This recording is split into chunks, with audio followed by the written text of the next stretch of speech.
Hi, ಎಲ್ಲ ಹೇಗಿದ್ದೀರಾ? I hope ಎಲ್ಲ ಚೆನ್ನಾಗಿದ್ದೀರಾ ಅಂದ್ಕೊಂಡಿದ್ದೀನಿ. ಇದು ಸಂಡೇದು ಮಿನಿ ಬ್ಲಾಗು. ಸಂಡೇ ಆಲ್ಮೋಸ್ಟ್ ಅಲ್ಲಿ ಲೇಟಾಗೇ ಎದ್ದೇಳೋದು. ನಾವಂತಲ್ಲ ಆಲ್ಮೋಸ್ಟ್ ಅಲ್ಲಿ ಬೆಂಗಳೂರಲ್ಲಿ ಲೇಟಾಗಿ ಎದ್ದೇಳುತ್ತೆ. ಆ್ಯಂಡ್ ಆ ದಿನ ಸ್ಟಾರ್ಟ್ ಆಗೋದು ಕೂಡ ಲೇಟೇ. ಸೊ ನಾವಿದ್ದು ಕೂಡ ಲೇಟೇ. ಬೆಳಗ್ಗೆ ಎದ್ದು ನಲ್ಲಿಕಾಯಿ ಜ್ಯೂಸ್ ಕುಡಿತಾ ಇದ್ವಿ. ಆಲ್ಮೋಸ್ಟ್ ಅಲ್ಲಿ 2 years ಆಯಿತು ಗೈಸ್ ನಾನು ಇದನ್ನು ಕುಡಿಯೋಕ್ಕೆ ಸ್ಟಾರ್ಟ್ ಮಾಡಿ. ಸಖತ್ ಹೆಲ್ಪ್ ಆಗಿದೆ. ಮೇನಾಗಿ ಟೀ ಕಾಫಿ ನಮಗೆ ನೆನಪೇ ಆಗಲ್ಲ. ಆ್ಯಂಡ್ ವೆಯ್ಟ್ ಲಾಸ್ ಆಗಿರ್ಬೋದು, ಹೇರ್ ಗ್ರೋತ್ ಆಗಿರ್ಬೋದು, ಪಿಂಪಲ್ಸ್ ಕಂಟ್ರೋಲ್ ಆಗಿರ್ಬೋದು, ಆ್ಯಂಡ್ ಹೆಲ್ತಿಯಾಗಿರೋಕ್ಕೂ ತುಂಬ ಒಳ್ಳೆಯದು ನಲ್ಲಿಕಾಯಿ ಜ್ಯೂಸು. ಇದ್ರ ರೆಸಿಪಿ ನಾನು ಇನ್ಸ್ಟಾಗ್ರಾಮಲ್ಲಿ ಹಾಕಿದ್ದೀನಿ, ಇಂಟ್ರೆಸ್ಟ್ ಇದ್ದರೆ ಚೆಕ್ ಮಾಡಿ. ಸೊ ಜ್ಯೂಸ್ ಎಲ್ಲ ಕುಡಿದ್ಬಿಟ್ಟು ಬೆಳಗ್ಗೆ ಟಿಫನ್ ಎಗ್ ರೈಸ್ ಅಂತ ಮುಂಚೆನೇ ಆಗಿತ್ತು. ಸೊ ಎಗ್ ರೈಸಿಗೆಲ್ಲ ರೈಸ್ ಇಟ್ಟಿದ್ದೆ, ರೈಸ್ ಆಗಿತ್ತು, ಎಲ್ಲ ಈರುಳ್ಳಿ ಎಲ್ಲ ಕಟ್ ಮಾಡಿಟ್ಟಿದ್ದೆ. ಎಗ್ ರೈಸ್ ಮಾಡಿ ಮಧ್ಯಾಹ್ನಕ್ಕೆ ಮಟನ್ ತರ್ತೀನಿ ಅಂತ ಹೇಳಿದರು. ಸೊ ಮಟನ್ ಕೂಡ ತೊಗೊಂಡು ಬಂದರು. ಸೊ ಅದನ್ನು ಅವರು ಮಾಡ್ತಾಯಿದ್ರು, ಅಂದರೆ ವಿಷ ಹೊಡ್ಸೋ ಕೆಲಸ ಎಲ್ಲ ಅವ್ರದ್ದು. ಅದನ್ನು ಹೆಚ್ಚೋದೆಲ್ಲ ನಮ್ಮದು ಅಂತ ಆಗಿತ್ತು. ಆ್ಯಕ್ಚುಲಿ ಚಿಕನ್ ಮಧ್ಯ ವೀಕಲ್ಲಿ ಆಗಿತ್ತು, ಫಿಶ್ ಕೂಡ ಆಗಿತ್ತು, ಆ್ಯಂಡ್ ಮಟನ್ ತಿನ್ನಲೇ ತುಂಬ ದಿವಸ ಆಗಿತ್ತು. ಅಲ್ಲಿ ಕಡುಬು, ಸೊ ಮಟನ್ ಸಾರು ಕಡುಬು ಮೈ ಫೇವ್ರೆಟ್. ನನ್ನ ಫೇವ್ರೆಟ್ ಅನ್ನೋಕ್ಕಿಂತ ನನ್ನ ಗಂಡನ ಫೇವ್ರೆಟ್ ಅದು. ಸೊ ಅದನ್ನು ಅಂತ ಈ ಸಂಡೇ ಅದೇ ಪ್ಲ್ಯಾನ್ ಆಗಿದ್ದು. ಮಟನ್ ಸಾರು ಹೇಗೆ ಮಾಡೋದು ಅಂತ ಆಲ್ಮೋಸ್ಟ್ ಎಲ್ಲರಿಗೂ ಗೊತ್ತಿರುತ್ತೆ, ಅದ್ರದ್ದೇನು ಹಾಕಲ್ಲ ನಾನು, ಜಸ್ಟ್ ಕ್ಲಿಪ್ಪಿಂಗ್ಸ್ ಮಾತ್ರ ತೋರಿಸ್ತಿರ್ತೀನಿ, ಬೇಕಿದ್ದರೆ ನೋಡ್ಕೊಳ್ಳಿ ಅಷ್ಟೇ.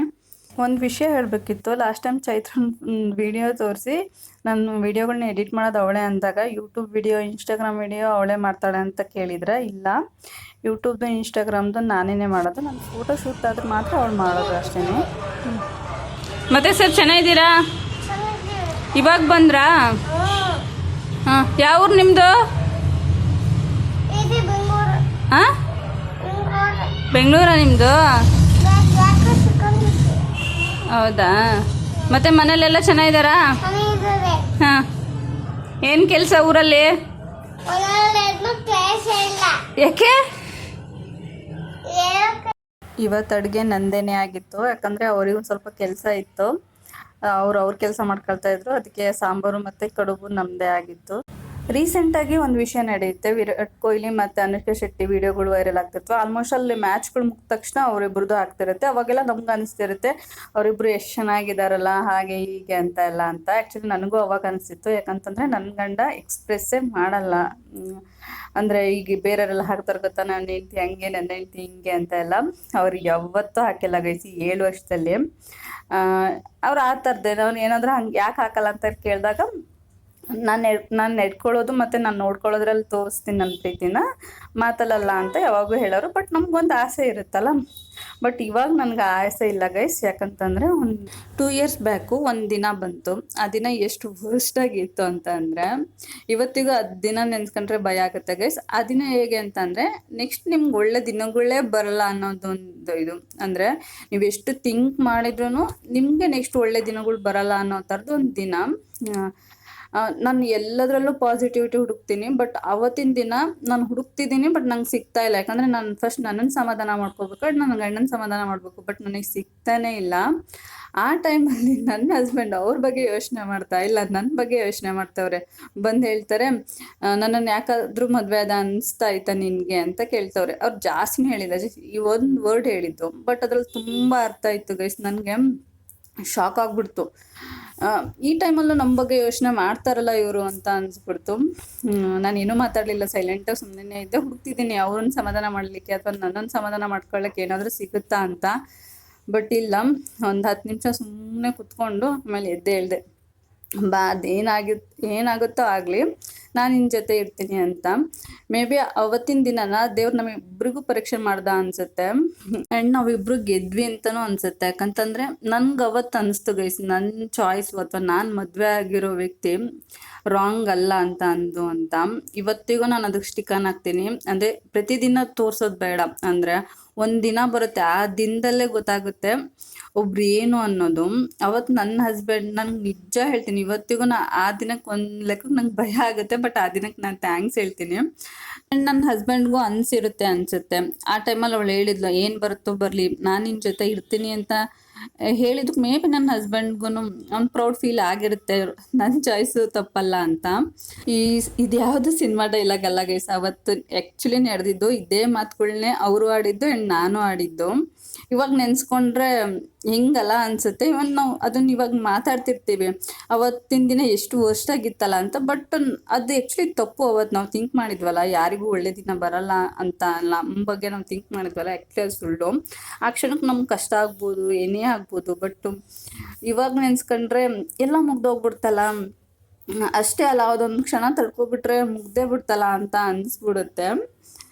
ಅವಾಗಿಂದ ನಾನು ಡಿಸೈಡ್ ಆಗಿದ್ದೀನಿ, ನನ್ನ ಹಸ್ಬೆಂಡ್ ನನಗೆ ಯಾವಾಗಲೂ ಬೆಸ್ಟ್. ಬೇರೆ ಯಾರೇ ಬಂದ್ರೂ ಅವರು ನನ್ನ ಪ್ರಕಾರ ನನಗೆ ಬೆಸ್ಟ್ ಆಗಿರೋಕ್ಕೆ ಸಾಧ್ಯನೇ ಇಲ್ಲ ಅಂತ. ಊಟ ಎಲ್ಲ ಮುಗಿದು ಆ್ಯಕ್ಚುಲಿ ಅದು ವೀಡಿಯೋ ಮಾಡ್ಕೊಳ್ಳೋದೇ ಮರ್ತ್ಬಿಟ್ವಿ. ಮೂವಿ ಇತ್ತು ದುರಂದರು. ಸೊ ಫಸ್ಟು ಸೆಕೆಂಡು ಸಕ್ಕತ್ತಾಗಿದೆ ಗೈಸ್. ನಾನು ಯಾಕೆ ಇಷ್ಟು ದಿವಸ ನೋಡಿಲ್ಲ ಅಂತ ಅಂದ್ಕೊಳ್ತಾ ಇದ್ದೆ. ತುಂಬ ಅಂದರೆ ತುಂಬ ಚೆನ್ನಾಗಿದೆ ಮೂವಿ. ಹೋಗಿ ನೋಡಿ, ಜಿಯೋ ಹಾಟ್ಸ್ಟಾರಲ್ಲಿದೆ. ಸೊ ಸಂಜೆ ಆಚೆ ಹೋಗೋದು, ಆಲ್ಮೋಸ್ಟ್ ಅಲ್ಲಿ ಸಂಡೇ ಆಚೆ ಹೋಗ್ತೀವಿ. ಅಂದರೆ ನಮ್ಮ ಏರಿಯಾಕ್ಕೆ ಹೋಗ್ತೀವಿ. ರಾಗಿ ಹಿಟ್ಟು ಮಾಡಿಸ್ಕೋಬೇಕಾಗಿತ್ತು. ಸೊ ರಾಗಿ ಹಿಟ್ಟು ಮಾಡಿಸ್ಕೊಂಡು ಅದಾದಮೇಲೆ ತರಕಾರಿಗಳು ತೊಗೋಬೇಕಾಗಿತ್ತು. ಹಾಗೆ ಸುತ್ತಾಡ್ಕೊಂಡು ಬರ್ತೀವಿ.